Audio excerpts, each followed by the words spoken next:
나는 서울의 한 오래된 아파트에 살고 있었다. 부모님과 함께 살다가 독립을 결심한 후 저렴한 가격에 구할 수 있었던 곳이었다. 낡은 건물이지만 나름 아늑함이 있어 마음에 들었다. 이사한 지 한 달쯤 되었을 때의 일이다.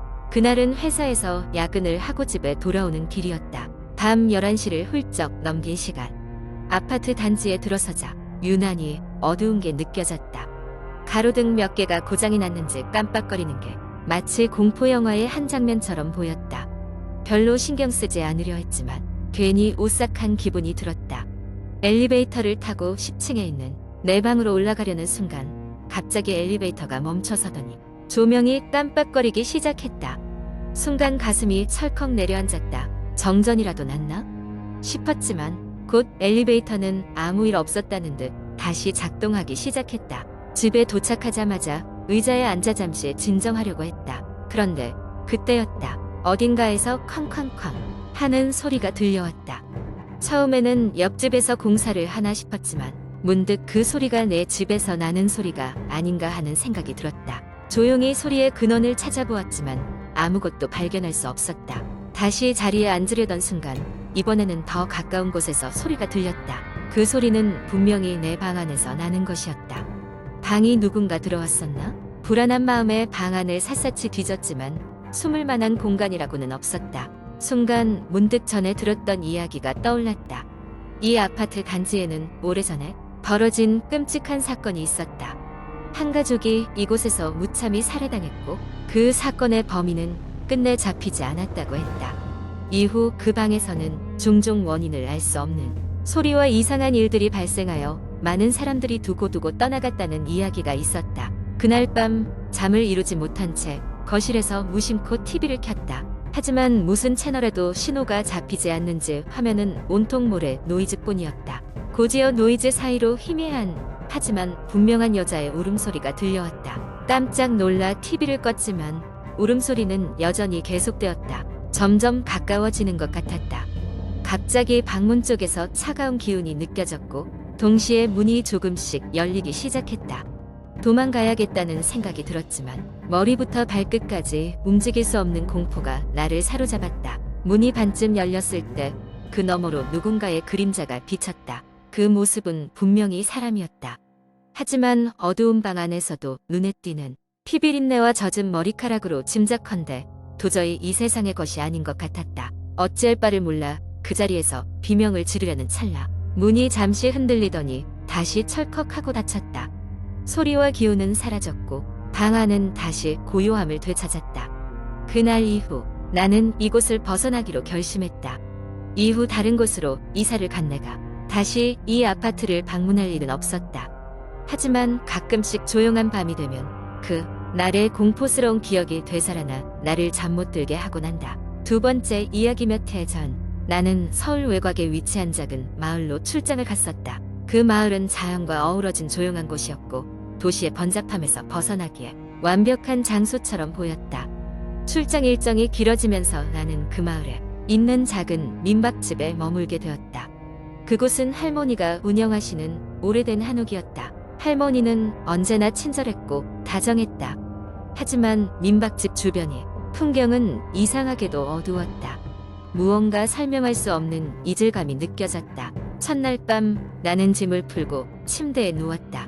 밤이 깊어지자 몰려오는 피곤함에 나도 모르게 잠이 들었다. 그런데 새벽 2시쯤 갑자기 차가운 공기가 방 안에 스며드는 느낌이 들었다. 잠결에 깜짝 놀라 눈을 떴는데 창밖에서 누군가 나를 쳐다보고 있는 듯한 느낌이 들었다. 심장이 뛰고 가슴이 조여오는 공포감에 숨을 쉴 수가 없었다. 창문을 확인했지만 아무것도 보이지 않았다. 그제서야 뭔가 잘못되었구나 하는 기분이 들었다. 다음 날 아침 식사를 하며 할머니에게 어젯밤 일을 이야기했다. 그러나 할머니는 그저 미소를 지으며 아마 여행에 지쳐서 헛것을 본 게지 라고 하셨다. 그 미소가 어색하게 느껴졌지만 그저 내가 과민한 거라 생각하려고 애썼다. 그날 오후 마을을 산책하기로 했다.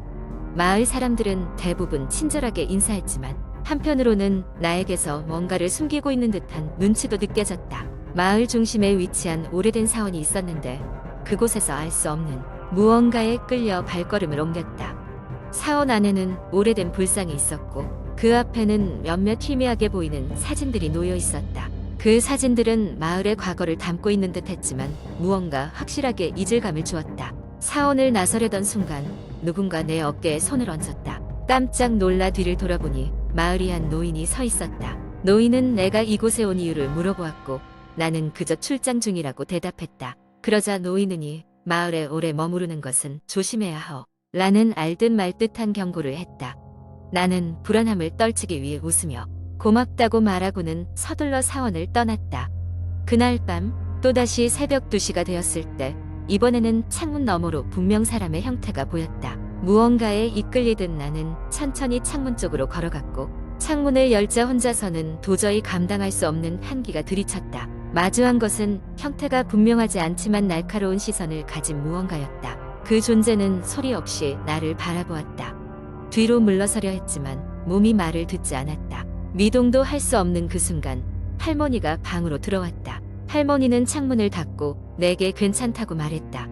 하지만 할머니의 눈에는 무언가 슬픔과 체념이 섞인 깊은 어둠이 깃들어 있었다. 나는 아무 말을 할 수 없었다. 할머니는 방을 나가며 이 마을에는 오래된 비밀이 있다. 고만 짧게 속삭였다. 다음 날 나는 황급히 짐을 싸고 서울로 돌아왔다.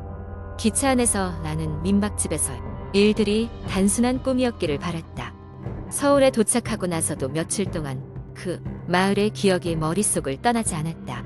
그리고 얼마 지나지 않아 그 민박집이 있던 마을이 지도에서 사라졌다는 소문을 들었다. 마을은 존재하지 않는 것처럼 모든 기록에서 사라져 있었다. 그 이후로도 가끔 꿈속에서 그 마을과 마주하곤 한다. 그리고 그 꿈속에서 언제나 창문 반대편에서는 형태가 확실치 않은 그 존재가 나를 바라보고 있다. 지금도 그 마을이 정말 있었던 것인지 아니면 내 상상 속에서만 존재하는 것인지 알 수가 없다. 다만 그 경험이 나에게 남긴 것은 결코 잊을 수 없는 깊고 짙은 공포였다. 세 번째 이야기. 몇 년 전 나는 강북구의 오래된 아파트에 홀로 살고 있었다. 그곳은 약간 낡았지만 주변에 자연도 많고 조용하여 혼자 살기에는 나쁘지 않은 환경이었다. 하지만 어느 날부턴가 이상한 일이 일어나기 시작했다. 어느 여름밤 나는 나의 작은 침실에 누워 핸드폰으로 동영상을 보고 있었다. 동영상이 끝난 후 화면을 끈 채로 잠시 휴식을 취하고 있었다. 그런데 갑자기 핸드폰 화면이 깜빡이며 밝아지기 시작했다. 분명히 전원을 껐는데도 불구하고 이상한 노이즈와 함께 화면이 켜진 것이다. 그 속에는 흐릿한 얼굴 하나가 보였다. 처음에는 내가 동영상을 잘못 끈 것이라고 생각했다. 얼굴은 점점 분명해졌고 그것은 낯선 여자의 얼굴이었다. 무표정한 얼굴이 무언가를 말하려는 듯 입술을 움직이고 있었다. 난 놀라서 핸드폰을 바닥에 떨어뜨렸다. 핸드폰이 바닥에 닿자마자 화면은 꺼졌고 아무 일도 없었던 것처럼 조용해졌다. 그날 이후 나는 이상한 소리를 자주 듣기 시작했다. 주로 새벽 2시쯤에 누군가가 거실을 걸어다니는 소리가 들렸다. 처음에는 윗집 사람인 줄 알았지만 그 시간에 나와 같은 층에서 발소리를 들은 이웃은 아무도 없었다. 며칠 뒤 나는 친구를 집으로 초대했다. 친구에게 이 이상한 일을 이야기했더니 친구는 웃으며 귀신이라도 사는 거 아냐? 라고 농담을 했지만 나는 그 말이 왠지 진실같이 느껴져 무서웠다. 친구가 집을 떠난 후 나는 용기를 내어 핸드폰을 다시 켜고 그날 본 얼굴을 찾으려 했다. 그러나 다시는 그 얼굴을 볼 수 없었다. 어느 날 밤 나는 더 이상 이 상황을 견디지 못하고 핸드폰 대신 밤마다 책을 읽으며 시간을 보내기로 했다. 하지만 그날 밤 나는 누가 내 침대 끝에 앉아있는 것 같은 느낌을 받았다. 몸을 움직일 수가 없었고 무언가 나를 눌러오는 듯한 공포감이 밀려들었다. 눈을 억지로 뜨자 그 여자의 얼굴이 천장에 비춰져 있었다. 이번에는 확실히 무언가를 속삭이는 소리가 같이 들렸다. 다시 찾지 마. 그녀의 입에서 들려오는 그 말을 듣고 나는 그대로 기절하고 말았다.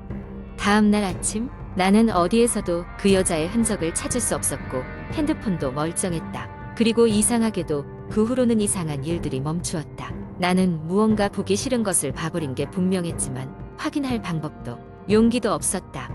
지금은 다른 곳으로 이사하고 그때의 핸드폰은 버려진 지 오래다. 하지만 가끔씩은 밤 늦게 혼자 있을 때 그 여자의 냉랭하고 무표정한 얼굴이 떠오른다. 그 얼굴이 다시 내 핸드폰 속에서 나타날까 봐 두려워하는 마음은 여전히 남아있다. 많은 시간이 흘렀지만 그 시절의 기억은 나를 여전히 소름 끼치게 만든다. 그 얼굴은 대체 누구였던 것일까? 그리고 왜 나에게 나타났을까? 그 답을 알 길은 없지만 다시 그런 경험을 하고 싶지 않을 뿐이다. 네 번째 이야기. 이야기는 내가 대학교 시절 여름 방학 동안 친구들과 함께 떠난 강원도의 깊은 산골에서 시작된다. 그 산골은 인터넷에서 이미 여러 차례 심령 스팟으로 유명해진 곳이었다. 그때 우리는 그런 이야기를 그냥 흘려듣기만 했지 실제로 체험할 것이라고는 상상도 못했다. 나와 친구 6명은 중고차 한 대에 몸을 싣고 그곳으로 향했다. 우리가 묵기로 한 곳은 폐가로 알려진 오래된 농가였다. 외관은 다른 농가와 다를 바 없었지만 분위기가 이상하게 느껴졌다. 도착했을 때는 오후 늦은 시간이었고 집 주위는 온통 무성한 풀과 덩굴로 뒤덮여 있었다. 안으로 들어가 보니 집은 그야말로 세월의 흔적 그대로였다. 부서지기 직전의 나무문, 군데군데 곰팡이가 핀 벽지, 삐걱거리는 마룻바닥. 우리는 오싹한 기분을 억누르고 저녁 준비를 시작했다. 어두워지기 전까지는 아무 일도 없었지만 밤이 깊어질수록 이상한 일들이 벌어지기 시작했다. 우리는 거실에서 도란도란 이야기를 나누고 있었다. 그때 갑자기 천장에서 툭 무언가 떨어지는 소리가 들렸다. 처음에는 단순히 바람 때문에 천장 위 낡은 부분이 흔들린 것이라고 생각했다. 그런데 소리는 점점 빈번해지고 마치 누가 일부러 천장을 두드리는 것처럼 변했다. 친구 중 한 명이 손전등을 들고 확인하러 나갔다. 그 친구가 자리를 비운 사이에 우리는 그저 기다릴 수밖에 없었다. 잠시 후 친구가 새파랗게 질린 얼굴로 돌아왔다. 그가 본 것은 천장에 핏방울 같은 것이 고여 있었다는 것이었다. 게다가 이상하게도 천장 위에는 아무것도 없었다는 것이다. 우리는 웅성거렸지만 일단 무시하기로 하고 대화를 이어갔다. 그러나 그날 밤은 거기서 끝이 아니었다. 어느 정도 시간이 흐르고 한 친구가 갑자기 심하게 몸을 떨며 식은땀을 흘리기 시작했다. 그는 꿈자리가 뒤숭숭해서 기분이 나쁘다고 했다. 그때 우리 가운데 다른 친구가 그날 낮에 이 근처를 산책하다가 낡은 사진 한 장을 주었다는 이야기를 했다.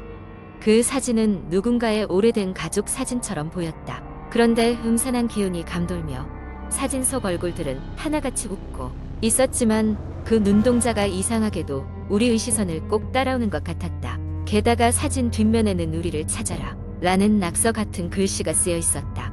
우리는 그 순간 직감했다. 이 집은 우리가 들어와서는 안 될 곳이었다는 것을 말이다. 급히 짐을 싸서 차에 올라탔지만 심장이 뛰는 소리가 끊임없이 우리의 귀에 맴돌았다. 차가 시동을 걸자마자 모두가 안도감에 젖어 잠시 웃어넘길 뻔했지만 그때였다. 차 뒷좌석에서 알 수 없는 한 소년의 실루엣이 스르륵 나타났다. 마치 처음부터 거기에 있었던 것처럼 비명을 지르며 차에서 내려간 우리는 벗어나기 위해 필사적으로 도로를 달렸고 뒤도 돌아보지 않고 그곳을 벗어나 다시 도시에 왔을 때까지 그 악몽은 계속되는 듯했다.